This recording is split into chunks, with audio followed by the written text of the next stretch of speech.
사람들이 흔히들 이야기하기를 참 인생은 허무하다 이런 이야기들을 참 많이 하지요. 나이가 들면 들수록 이 말이 뭐 어떤 의미인지를 더 많이 경험하는 것 같습니다. 오늘 보았던 6절 말씀에도 보면 푸른 아침에 꽃이 피어 자라다가 저녁에는 뱀바 되어 마르게 된다라는 그런 말씀을 하고 있는 것처럼 참 인생이 참 허무함을 그렇게 표현을 하고 있습니다. 이 인생이 허무함 이뿐만 아니라 또 인생이라는 것이 죄인이기 때문에 그 죄에 대한 하나님의 진노가 있다라는 겁니다. 그래서 이 7절 말씀 보면 우리는 주의 노에 소멸되며 주의 분내심에 놀라나이다 라고 이제 표현을 했습니다.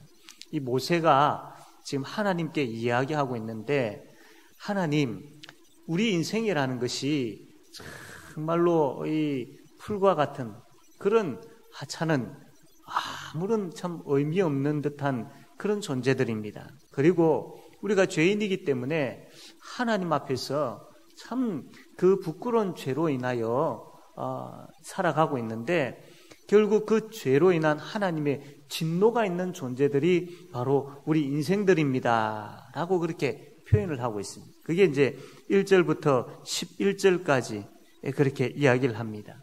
모세가 왜 하나님께 우리 인생이 참 허무한 존재들이고 죄인일 수밖에 없고 하나님의 진노가 있을 수밖에 없는지, 거기에 대해서 1절부터 11절까지 왜 이 이야기를 했는지, 왜냐하면 12절부터 모세가 하나님께 본격적으로 하고 싶은 말이 있었기 때문입니다. 12절부터 바로 하나님 앞에 그렇게 이야기하지 아니하고 앞에 서두에 하나님, 우리 인간이라는 존재가 이것밖에 되어지지 않습니다. 이런 존재입니다. 그러면서 이제 12절에 이야기하고 있는데, 그 12절 이하에 이야기하고 있는 그 첫 번째 게 뭐냐면, 그러므로 하나님, 우리 인생에 끝이 있다라는 것을 알게 해 주십시오라고 그렇게 하나님 앞에 이야기하고 있는 것, 기도하고 있는 것이죠. 우리 12절 말씀인데, 우리 12절 말씀 한번 다 같이 한번 읽도록 하겠습니다. 시작.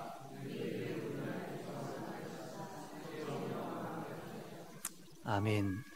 하나님, 우리 참 인간이 허무한 존재들이고 죄인으로 인하여 하나님의 진노가 있는 존재들인데, 그러므로 하나님, 우리 인생의 끝이 있다라는 것을 깨달아 알게 해 주십시오라고 기도합니다. 왜 인생의 끝이 있다라는 것을 깨달아 알게 해달라고 기도하느냐면, 인생의 끝을 생각하지 못하는 사람들, 나중에 결국 우리가 하나님 앞에 서게 될 존재들이다라는 것을 깨달지 못하고 살아가는 사람들은 그 삶이 어떠하겠습니까? 그 삶이 참 교만하지요. 하나님 없어도 돼. 하나님 없어도 돼. 나는 하나님과 상관없이 살 거야 라는 그런 인생이 되어버린다라는, 하나님과 함께 하는 그 삶이 아니라 하나님 없이 자기 중심의, 자기 위주의 삶을 살게 되어진다라는 것이죠. 그러니까 인생의 끝이 있고 그 끝에는 우리가 하나님 앞에 서게 되어진다라는 그 신앙이 없이, 그 믿음이 없이 살아가는 사람은 교만한 삶이 되어진다라는 거죠. 그러나 반면에 인생의 끝이 있고 그 끝에 우리가 하나님 앞에 서게 되어진다라는 이 믿음을 가지고 사는 사람들은 겸손하게 살게 되어집니다. 하나님 앞에 서게 되어진다라는 것을 알기 때문에 더욱더 하나님의 그 삶이 하나님의 인도하심 없이는 또 살 수 없는 존재다라는 것을 알게 되어지고, 그 하나님의 인도하심을 사모하면서 그 인도하심을 따라서 살게 되어지는 그 지혜의 삶을 살게 되어진다라는 겁니다.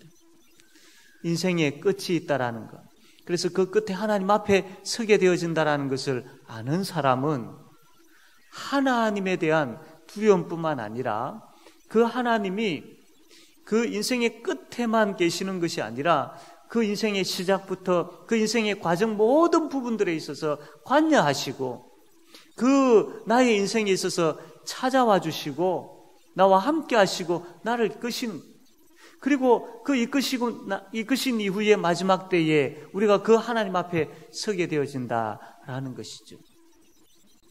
그래서 인생의 끝이 있다라는 것을 아는 사람은 내가 하나님 앞에 설 날이 있구나라는 것을 알게 되어짐으로 인하여서 대충 살지 않습니다.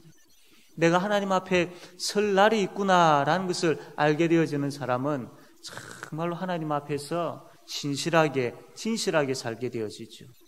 그 신실함과 진실함은 그 우리의 인생 과정에 역사하시는 하나님을 바라보고 그분을 따르는 삶을 살게 되어진다라는 겁니다. 그러므로 우리가 이 밤에 기도할 때에 하나님, 내 인생의 끝이 있음을 알게 하시고 내가 하나님 앞에 서게 되어질 존재임을 알게 해 주십시오.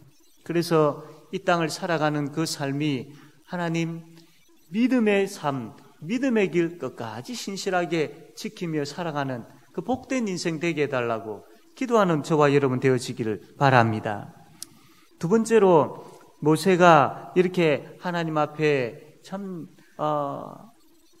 허무한 인생과 죄인된 인생임에 대해서 이야기했던 이유는 왜냐하면 그러므로 두 번째로는 여호와 하나님 돌아와 주십시오. 하나님, 우리 인생이 이러한 인생이기 때문에, 우리가 이러한 죄인들이기 때문에 하나님 우리에게로 돌아와 주십시오 라고 그렇게 기도하고 있는 겁니다. 13절 말씀 우리 한번 다 같이 한번 읽어보겠습니다. 13절입니다. 시작.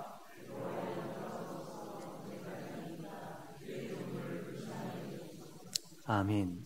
우리가 죄인이고 또 죄악된 가운데 참 하나님 앞에 부끄러운 그런 참 행동과 그 죄들을 많이 지었던 존재들이죠. 그래서 그러한 죄인들을 향해서 하나님께서 어떻게 하십니까? 3절 말씀 보면 주께서 사람을 티끌로 돌아가게 하시고 말씀하시기를 너희 인생들은 돌아가라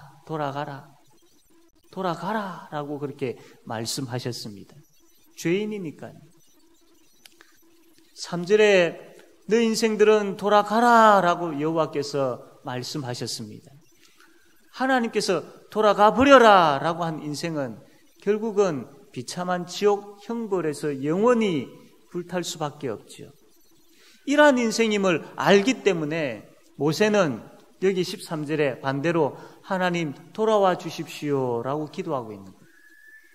그 죄로 인하여서 하나님의 그 저주로 인하여 돌아가라 라고 그 명령을 받았던 인생이지만 모세는 그러한 우리의 인생을 불쌍히 여겨주셔서 하나님 돌아와 주십시오 라고 그렇게 고백하고 있는 것을 보게 되어집니다.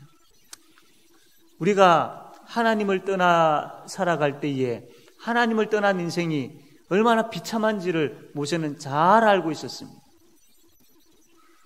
하나님과 함께 살아가는 인생이 얼마나 복된 인생인지를 잘 알고 있었던 것이죠.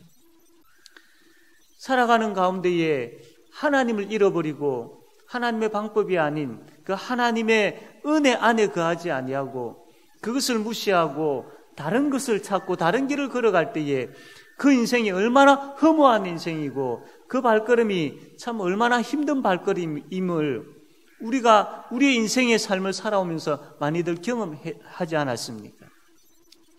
이것을 너무나도 잘 알고 있었던 모세가 이제 하나님 돌아와 주십시오라고 이야기하는 겁니다. 어떻게 보면 우리가 우리의 인생의 죄악된 인생이 너무나도 허무하고 참 부끄러울 수밖에 없고 그런 악한 길을 우리가 깨달아 알게 되어졌을 때에 이제 내가 하나님께로 돌아가야지. 내 스스로 생각하여서 내 스스로 발걸음을 움직이고 내 스스로 이제 하나님께로 돌아가야지 라고 생각하기 쉽지요. 물론 우리가 그렇게 표현하기도 합니다. 이제 내가 주께로 돌아갑니다. 이제 내가 아버지께로 돌아갑니다 라고 그렇게 표현하기도 하지요. 그 표현이 틀린 것은 아닙니다. 그러나 여러분, 그러한 마음을 가지게 하시는 분이 누구이십니까? 그러한 마음을 가지게 하시고 하나님께로 돌아가려고 움직이게 하시는 분이 누구이십니까? 하나님이십니다. 하나님께서 그 마음을 주시지 아니하면 우리가 그해 있는, 우리가 생활하고 있는 그것이 죄악된 것인지를 전혀 깨달지를 못하고 계속 그 자리에 맴돌고 있는 것이죠. 그러나 하나님께서 우리의 눈을 여시고 보게 하시고, 하나님께서 우리의 마음을 여셔가지고 이것이 아니다라는 것을 깨닫게 하시고, 하나님께서 우리의 마음에 참 그것으로 인하여서 참 마음 아프게 하시고 돌아가기로 결단하게 하시는 그분이 바로 하나님이시죠. 그래서 하나님께서 먼저 우리에게 돌아오셔서 우리의 마음을 움직이시고 우리의 삶을 움직일 때에 우리가 하나님께로 돌아갈 수 있는 것입니다. 그래서 모세는 이 허무하고 죄악된 인생이 스스로 하나님 앞에 갈 수 없다는 것을 너무나도 잘 알았기 때문에 하나님이여 돌아와 주십시오. 하나님이여 돌아와 주십시오. 라고 그렇게 기도했던 것이죠. 여러분의 삶의 형편이 어떠합니까? 지금 여러분 어떠한 그 삶 가운데 거하고 있습니까? 참 그 삶이 힘들고 정말로 괴로운 가운데 있고 하나님 앞에 부끄러운 가운데 있는 그런 삶이라면 하나님, 내가 이제 하나님께로 돌아가겠습니다. 내가 이제 하나님께로 나아가기를 결단합니다. 물론 우리가 이 기도해야 되겠지만 그 전에 하나님이요, 내가 어떻게 하나님을 향하며 나아갈 수 있는, 또 내가 어떻게 참 하나님을 아버지라 부를 수 있는 그 힘을 얻을 수 있겠습니까? 하나님밖에 없습니다. 하나님 돌아와 주십시오. 돌아와 주셔서 나의 눈을 열어주셔서 무엇이 옳고 그른지를 보게 하옵소서. 하나님 돌아와 주셔서 나의 마음을 열어주셔서 내 마음으로 하여금 다시 하나님을 향하게 해 주십시오. 이것이 먼저 기도되어야 될 것입니다. 그래서 하나님 돌아와 주십시오. 하나님 나에게 돌아와 주십시오. 이 기도를 통하여서 하나님 돌아오심으로 인한 우리의 회복의 시작이, 하나님 돌아오심으로 인한 우리의 힘든 삶의 시작이, 하나님 돌아오심으로 인한 우리의 기쁨의 삶의 시작이 되어지는 그런 은혜가 가득하게 되어지기를 바랍니다. 모세는 이제 마지막으로 14절부터 17절까지 하나님 앞에 이렇게 기도합니다. 아침에 주의 인자하심이 우리를 만족하게 하사 우리를 일생 동안 즐겁고 기쁘게 하소서. 하나님, 우리 인생이 즐겁고 기쁜 인생이 되게 해주십시오. 내 인생이 즐겁고 기쁜 인생이 되게 해주십시오. 15절에도 우리를 기쁘게 하소서, 우리를 기쁘게 하소서. 계속해서 참 모세가 기도하고 있는 것을 봅니다. 17절 같은 경우에는 하나님, 내가 살아가는 그 삶들이 다 의미 있는 삶이 되게 해주십시오. 의미 있는 삶들이, 내가 행하는 모든 일들이, 내가 말하는 그 모든 말들이 다 의미 있는 말, 의미 있는 그런 행함들이 되게 해주십시오. 이렇게 모세가 하나님 앞에 기도하고 있는 것을 보게 되었습니다. 죄악된 허무한 인생임을 알고 그것을 하나님 앞에 드러내어 놓으면서 하나님이여 참 내가 이러한 인생임을 알게 해 주십시오. 언젠가 내가 하나님 앞에 서게 되어지는 존재임을 알게 해 주십시오. 그리고 하나님, 나에게로 돌아와 주십시오. 그래서 하나님께서 돌아와 주셔서 참 함께 해 주실 때에 그제서야 비로소 우리의 마음에 담대함이 생기는 겁니다. 그래서 하나님 앞에 참 기도할 때 하나님, 즐겁고 기쁜 인생이 되게 해 주십시오. 내가 말하는 것, 내가 행동하는 것 다 의미 있는 것들이 되게 해 주십시오라고 그렇게 기도할 수 있게 되어졌다라는 겁니다. 사랑하는 성도 여러분, 여러분의 기도가 이러한 기도가 되어지기를 원합니다. 내가 어떠한 존재인지를 깨달아 알고 하나님께서 나와 함께 하시기를 소원하며 그 함께 하시는 하나님으로 인하여 담대하게 하나님이여 나의 영혼을 불쌍히 여겨주시고 이제 하나님 앞에서 즐겁고 기쁜 인생이 되게 해주십시오라고 그렇게 기도하는 그 저와 여러분 되어지기를 바랍니다. 그래서 그 하나님께서 부어주시는 즐거움과 그 하나님께서 내려주시는 그 기쁨으로 담대하게 하나님 앞에 살아가는 그런 복되고 즐거운 인생들, 삶들, 하나님 앞에서의 귀한 복된 그 은혜들이 충만한 우리 모든 성도님들 되어지기를 바랍니다. 아멘.